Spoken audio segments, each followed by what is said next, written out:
Então, se quiser colocar a imagem da igreja de Sardes, já está, né? Pode ler para nós, por gentileza. Apocalipse 6 capítulo versículos. 3, verso 1. Diz assim: Escreve ao anjo da igreja que está em Sardes, aquele que tem os 7 Espíritos de Deus, as 7 estrelas, diz estas coisas: Conheço as tuas obras, vive somente de nome, mas a realidade está morto.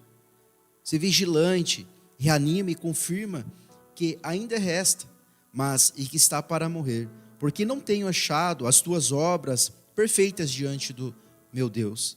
Lembra-te daquilo que recebestes e ouvistes, pratica e arrepende-te, pois, se não mantiverdes vigilantes, virei como um ladrão, sem que saibas a hora, será surpreendido. Mas tem alguns poucos nomes em Sardes, que não contaminaram as suas vestiduras, e estes andarão comigo, vestidos de branco, porque são dignos. Aquele que vencer será vestido com uma vestidura branca, e não riscarei o seu nome do livro da vida, e ainda confessarei o seu nome diante do meu Pai e diante dos anjos. Quem tem ouvido para ouvir, ouça o que o Espírito diz às igrejas. Olha que interessante essa igreja. Como que Jesus se revela a essa igreja? Aquele que tem os 7 Espíritos. Por quê? Da perfeição, plenitude. Por que que ele se revela como aquele que tem os 7 Espíritos? Lembrei agora por conta a gente veio no contexto, por conta da igreja precisava que ele se elevasse daquela maneira por conta do seu pecado. Porque eles estavam... E qual que é o pecado? Olha, não, no versículo 1 ainda, eles tinham o nome de que vive. Mas estavam mortos. Então, nome de que vive, por quê? Vamos entender aqui, por que essa igreja tinha nome de que vive? Ou seja, se você entrasse em um culto de Sardes, Wagner, você veria um culto semelhante ao da igreja primitiva, da igreja de 60 anos atrás. Lembrando que nós estamos no ano 90, depois de Cristo, 95, e a igreja foi estabelecida a partir do ano 30. Então você ia ver um mover como no Pentecoste, que a igreja ela tinha um nome de que estava viva, porém espiritualmente ela está morta. Por quê? Muitas vezes nós apresentamos um culto de lábios, não um culto de interior, né? A gente apresenta, a gente mexe a mãozinha, mexe o corpo para dizer que estamos vivos, mas espiritualmente estamos mortos, porque não temos mais comunhão com Deus, não oramos, não lemos a Bíblia, não buscamos a Ele. Como a palavra diz, esse povo me honra com os lábios, mas seu coração está longe de mim. Então esse é um problema que estava acontecendo em Sardes. Eles tinham aparência de vivo, porém estavam... E o que ressuscita? O que traz vida? Desde o início da palavra, da revelação da palavra, nós temos isso. Que o que traz vida é o Espírito Santo. Então o sopro de Deus foi o Espírito Santo entrando no homem, e o homem passou a ser alma vivente. E aí nós temos Zacarias e Jó que fala isso, né? que é o Espírito Santo que traz o fôlego, que é o Espírito Santo que formou o espírito humano dentro do homem. Aí nós temos mais revelações acerca disso. Nós temos a visão de Ezequiel, no capítulo 37. Veio carne, veio ossos, carne, tendões, nervo, pele, porém era um exército sem vida. Aí o que Deus disse? Profetiza os 4 ventos para que o Espírito entre. E aí aquele exército passou a ter vida. Então, para que a igreja viva, só tem uma coisa que traz vida à igreja, que é a presença do Espírito Santo. Glória É o Espírito Santo atuando na igreja. Observa que se eles estavam mortos é porque o Espírito Santo já não estava mais atuando. O Espírito Santo já não tinha mais liberdade. Então eles estavam fazendo um culto de liturgia, apenas com aquele movimento, com aquele mover, com aquele agito que parecia pentecostal, parecia vivo, mas estava morto. Eu não estou tentando lembrar aqui, não consegui lembrar. Tem um versículo que Paulo fala a respeito de antes das pessoas conhecerem a Cristo, existia um espírito mortificado. Aí o Espírito Santo vem e vivifica o espírito dentro da pessoa. Eu não lembro o versículo. Sim, a Bíblia fala que nós estávamos mortificados nos nossos delitos e pecados, né? Isso. Ele nos vivificou, né? Por quê? Isso aí já pegando um pouquinho de antropologia, né? Nossa constituição, espírito, alma e corpo. O nosso espírito, ele tem uma função em nós, né? Que é receber a presença de Deus. O Espírito foi dado a nós para nós termos comunhão com o Pai. É o nosso canal de comunicação com o nosso Criador. Foi o que Adão perdeu quando Deus falou para ele que ele morreria. Foi o que ele morreu, né? Ele morreu no espírito, né? Espiritualmente, né? Já o nosso corpo, ele é o nosso meio de comunicação com a terra. E a alma é quem nós somos. Então, no espírito humano, só o que chega ali é a palavra, que a Bíblia fala, né? Que a divisão é o coração. Então, a palavra e Deus, através do Espírito Santo, né? O Espírito Santo, né? Habitando em nós, né? O Espírito Santo habitando em nós, sabendo que a divindade, elas têm a unidade plena, então o Pai e o Filho também está conosco, né? Jesus disse, né? Que se nós guardar os seus mandamentos, eu e o Pai viremos e faremos morada nele. Então olha que coisa linda que nós temos, né? Nós temos o Espírito Santo morando em nós, e se nós guardarmos a palavra como nós estamos fazendo aqui, vem o Pai e o Filho fazer morada em nós. Nós temos a plenitude da divindade dentro de nós. E mesmo assim tem igreja que deixa morrer por questões do quê? Que é uma das questões. Tem gente que ora muito, por quê? Se era uma igreja que parecia viva, era uma igreja que aparentemente tinha oração, né? É uma igreja que tinha nome de viva. E veja que não fala para eles orarem aqui, fala para eles serem vigilantes. Por quê? Provavelmente essa igreja estava orando, orava, porém não vigiava e tropeçava. Quando a gente não vigia, nós tropeçamos em nossos erros, em nossas fraquezas e não damos lugar para a palavra de Deus. O que ele ordena aqui, reanima, ou seja, reviva novamente. O Espírito Santo está aqui, está em nós. O Espírito Santo está na nossa vida. Tinha pessoas ali em Sardes que tinham o Espírito Santo, que não tinham morrido. Mas tinha uns lá que está, mas que está para morrer. E o que ainda resta, reanima e confirma o que ainda resta. Mas que está para morrer, porque tenho achado as tuas obras perfeitas diante do meu Deus. Ser vigilante, reanima, confirma o que ainda resta, mas que está para morrer, ou seja, tinha alguns que estavam vivos, estavam na UTI, estavam na UTI, porque estavam prestes a morrer, porque não tenho achado, né? Estava pulando não ali, não tenho achado as tuas obras perfeitas diante de Deus. Então tinha uns que já estavam na UTI, né? Como você comentou. Por quê? Diz ali que no versículo 4, tem alguns poucos em Sardes que não se contaminaram. Então tinha alguns ainda, o remanescente. Por isso que diz, ao que vencer. Sempre vai ter o remanescente fiel na igreja. E nós temos que buscar esses exemplos. E não, mas fulano faz isso, então também vou fazer. Fulano é crente e faz isso. Nós não temos que ser levados pelas pessoas, e sim pela palavra. E uma palavra que eu acho interessante aqui, né? Eu preguei aqui algumas quinta-feiras atrás sobre a perfeição. Olha aqui fala sobre as obras. Não tenho achado as obras perfeitas. Por quê? Porque nossas obras têm que ser perfeitas. Essa história de que a igreja não é um lugar para perfeito, isso é um conhecimento antigo que não se sustenta na palavra. Porque a palavra nos orienta para sermos perfeitos, né? Jesus disse, sede perfeito como o vosso Pai Celestial é perfeito.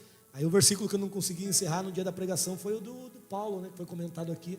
Não que eu haja alcançado a perfeição, mas sigo. Porém, Paulo ele é assim, Paulo tem que entender ele. Paulo ele fala que não vai falar ou que não é, mas ele dá dicas, né? Porque perfeição é igual maturidade. E mais à frente nos versículos, se você lê Filipenses, você vai ler lá que Paulo diz que ele é maduro. Então, por que Paulo não declarou abertamente que ele era perfeito? Por causa do espinho da carne, né? Ele não podia, né, se gloriar. Foi dado um espinho na carne para que ele não se gloriasse. Aí por isso que ele passou a se gloriar nas tribulações, né? E não naquilo que ele fazia. Então, isso é ser vigilante, né? Isso é ser vigilante, é não nos gloriar nas obras que a gente faz. Porque quando a gente se gloria, as nossas obras podem ser lindas. Eu posso aqui arrastar uma multidão em Pontal do Paraná, fazer um mover, mas se eu não sou vigilante, as minhas obras não são achadas perfeitas. Não são achadas perfeitas. Então é um perigo. Por que as obras não são perfeitas? Porque elas são para a minha glória, para eu me aparecer, para que eu faça e as pessoas vejam. Então esse é um problema que nós temos que cuidar do nosso coração, ser vigilante, justamente para não cair nesse erro. Tem alguma pergunta aí? Fique à vontade, os irmãos perguntem. E só complementar então, a gente está aqui com o Gerson. O Gerson ele não está perdendo nenhuma live. Deus abençoe, Gerson. Sempre está perguntando, vai ter live hoje? Deus abençoe. O Gerson, a Eliane sempre está conosco. A Jucineia, vamos lá, de Arminda também. Lucimari, Deus abençoe a Dil, Deus abençoe a família. O Hermes aqui está nos saudando também. Deus abençoe, Hermes. Arieta, sua filha. Elisângela, Ionara, Deus abençoe e paz seja convosco. Quem tiver pergunta, fique à vontade, irmãos. No Facebook, no YouTube. No Facebook, os nossos irmãos ali, Luiz e o André, estão atentos. E no YouTube está o Wagner aqui acompanhando. E pode perguntar, irmãos, sobre as igrejas, certo? Alguns outros temas nós vamos trabalhar ainda mais à frente, tá? Ainda em Sardes, olha aqui, nós temos uma palavra bem interessante ali, ó. Lembra-te daquilo que recebeste e ouviste, pratica e arrepende. Esse arrepende-te dentro de um conceito judaico, como João, ele é judeu. Paulo, quando ele foi para o mundo gentílico, mas Paulo, se você analisar, ele sempre buscava uma sinagoga, né? Porque estava espalhado, os judeus estavam espalhados, porque ali já tinha um coração preparado para a semeadura. Então o contexto judaico é muito vivo no Novo Testamento, nós não podemos abandoná-lo. E essa palavra arrependimento, ela vem de uma palavra hebraica que é techuvá. E techuvá não é pedir perdão. Deus nunca falou para nós ficar pedindo perdão, né? Eu peco, eu peço perdão e pronto, acabou, né? Acho que até o Anderson falou sobre isso, né? Na quinta-feira, né? Comentou um pouquinho. A palavra techuvá não é um arrependimento simples, eu pequei e vou pedir perdão. A palavra techuvá é voltar para o caminho de Deus, é voltar para Deus, é voltar de onde eu caí, de onde eu saí. Então techuvá seria o retorno para a comunhão plena com Deus que o homem perdeu. Techuvá, e como que eu consigo essa comunhão plena? Como que os judeus conseguiam essa comunhão plena no Antigo Testamento? Através de obediência ao mandamento de Deus, cumprimento do mandamento de Deus. E hoje, como que eu consigo esse retorno? Guardando os mandamentos de Cristo, que Cristo ele ratificou, ele confirmou os mandamentos da Torá, porque Jesus é a Torá. Então a Torá, que são os 5 primeiros livros da Bíblia, mais conhecido para nós como Pentateuco, os 5 livros de Moisés, eles não estão descartados, eles estão muito vivos, porque Jesus ele veio confirmá-los, tá certo? Só que tem algumas coisas, que eles tinham 613 mandamentos, mas não era todos os 613 mandamentos que todo mundo tinha que cumprir. Por exemplo, tem mandamentos sobre o sacerdote, nem todo mundo era. Tem mandamentos sobre as mulheres, então o homem não precisava observar. Tem mandamentos acerca de filhos, acerca de pais, acerca dos fazendeiros, né? Eu comentei isso, não sei se foi semana passada com alguém, que falava até a respeito do mofo na casa, né? Tinha uma sequência de 7, depois, não lembro certinho, de dias, né? E se permanecesse, tinha que derrubar a casa, né? Por quê? Porque Deus estava protegendo o povo de uma epidemia. Imagina eles vivendo num deserto, dá uma epidemia, a nação toda morre. Então isso é importante nós termos esse olhar. E agora na nova aliança? Se 603 na antiga, na nova aliança é menos, né? Porque a graça ela veio para ajudar a gente, né? Segundo David Stern, um judeu cristão que se converteu, no Novo Testamento nós temos 1050 leis, 1050 mandamentos. Então a graça ela é mais pesada, né? A graça, por quê? Quanto mais eu me aproximo de Deus, mais cobrança eu tenho. Por quê? Sede santo, porque eu sou santo. Então para eu me aproximar dele, eu tenho que estar em santidade. Olha o nível que Jesus falou: sede perfeito, como o Pai Celestial é perfeito. Ele não falou, sede perfeito como, siga o exemplo de Moisés, siga o exemplo de Davi. Davi tinha um coração segundo o coração de Deus, mas Jesus não falou, seja perfeito igual ele, seja perfeito. Jesus usou a referência do Pai.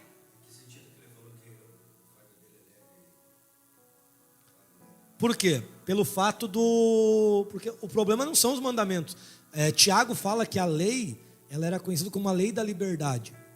Então, a lei veio para libertar o povo. A lei é uma demonstração da graça de Deus, para que eles vivam em retidão. O problema são que as interpretações acerca da lei. Então, com o tempo, o que aconteceu? Aconteceram muitas interpretações que, quando se colocava do lado da palavra, ela já não é a mesma, né? Por exemplo, Deus, o Shabat, que era muito, muito forte, né? Era para guardar, lembrar e guardar do Shabat. Eles chegaram a dizer que se uma moeda cair, se uma moeda cai do seu bolso, você não pode nem pegar essa moeda porque é levantar carga, e isso seria transgredir o Shabat. Então criaram-se interpretações legalistas que se tornou um fardo. O próprio Jesus falou, eles não praticam, né? Eles colocam um fardo sobre vocês, os fariseus, né, os escribas, que nem mesmo eles cumprem.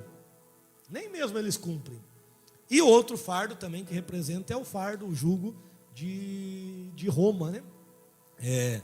Por quê? Por mais que eles estariam ainda sob o domínio, eles estariam libertos. E Paulo traz muito essa ideia, né? Quer escravo, quer livres, né? Nós temos que entender que nós já estamos libertos, né? A liberdade, Gálatas trabalha esse tema, né? A liberdade cristã. Então nós somos livres, né? Ainda que tenhamos um governo que não é temente a Deus, nós somos livres porque nós já fomos restaurados por Cristo. Então é nesse sentido que nós temos aí o fardo, né, de Jesus ser leve e suave. Porém, nada tira a ideia de que a liberdade, ela não é libertinagem, né? A liberdade, ela tem limites, né? Então é isso que nós temos que compreender. Por isso que vem o próximo versículo.